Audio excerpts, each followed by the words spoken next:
I'm pleased today to introduce to you a lady who campaigned a lot for the issue of Palestine, for the issue of the poor and deprived people, a lady who opposed wars everywhere.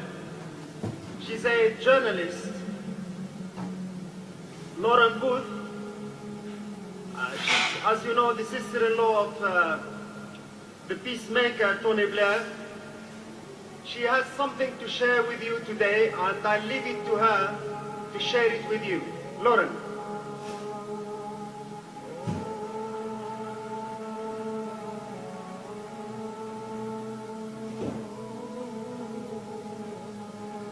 Salam alaikum. 6 weeks ago, I went to Iran, and I went to a holy shrine called the Mezume Shrine. And I was there with a friend of mine, and I didn't know what to expect when I went there, but she put me in a chador, and we walked through the crowds to the main area. And I've always loved your religion, since I first got to know many of the people of the Ummah. And I've always felt a great love that you share between you. And I thank all the sisters in the Middle East who've always given me love when I go to Palestine. Well, in Iran, in this shrine in Qom, in a very holy city, I took hold of the bars of the shrine itself and I said, Allah, thank you for putting me on this journey.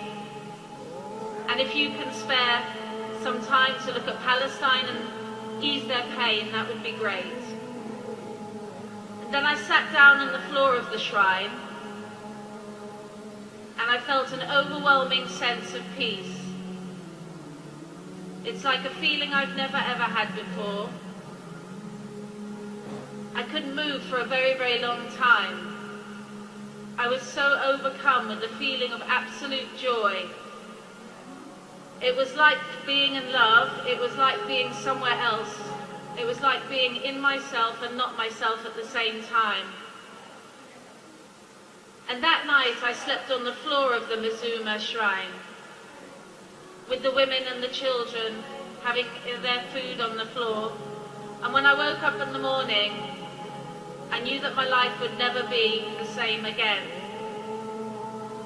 So what I wanted to share with you today is that my name is Lauren Booth and I am a Muslim.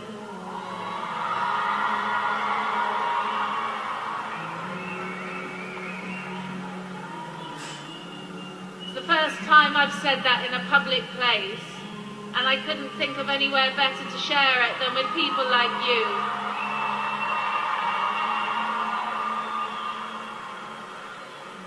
When I was on the floor of the shrine having this feeling, a sister came over to me. She was maybe 22 years old. And I was sitting there and all you could see is my face.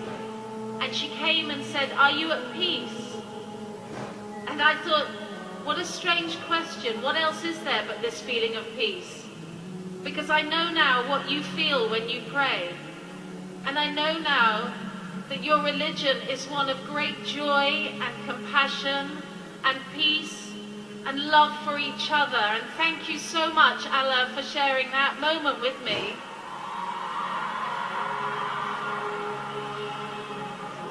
And I want to make this promise to you now, that I will seek to serve the Ummah as best that I can.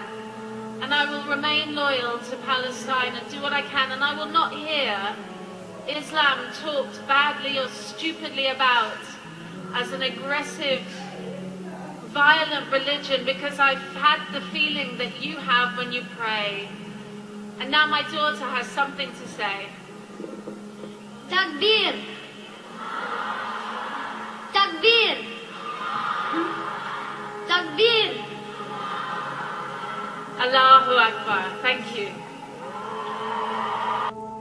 Bismillahirrahmanirrahim. My name is Lauren Booth. I'm a journalist from Great Britain and a revert to Islam. I'd like to share with you today how I come to be sitting here in Malaysia with a hijab and as a Muslimah. I've only been a Muslim for 2 years, since 2010, and before that, as a journalist, I worked for newspapers who regularly printed stories that made Islam seem as if it was a violent religion, a religion for women who were oppressed and men who were aggressive. Bismillahirrahmanirrahim. Verily all praise is due to Allah. It is due to Him and Him alone. We praise Him and we seek His help and forgiveness. We seek refuge in Allah from the evil of our own selves and from the evil of our actions. Wa ashhadu an la ilaha illallah, ashhadu anna Muhammad Rasulullah. Assalamu alaikum rahmatullahi wa barakatuhu. Okay, everyone's gone to eat, so I can take it easy now, alhamdulillah. It's a pleasure to be here in Ottawa. Salams to my sisters, thank you for making me so welcome. It's been a wonderful day listening to these talks, hasn't it? Sheikh Rida talking about the steps to Jannah, our brother Dawood and his talks about family and about how to manage our lives. And of course, I was doing a children's talk earlier, and there was an amazing little girl, she was 7 years old, called Sarah. So has anybody here got a 7-year-old called Sarah from Palestine? I want to see you, because she asked me the most profound question that I've ever been asked since coming to Islam. She said to me, when you came to Islam, how did you know where to buy headscarves?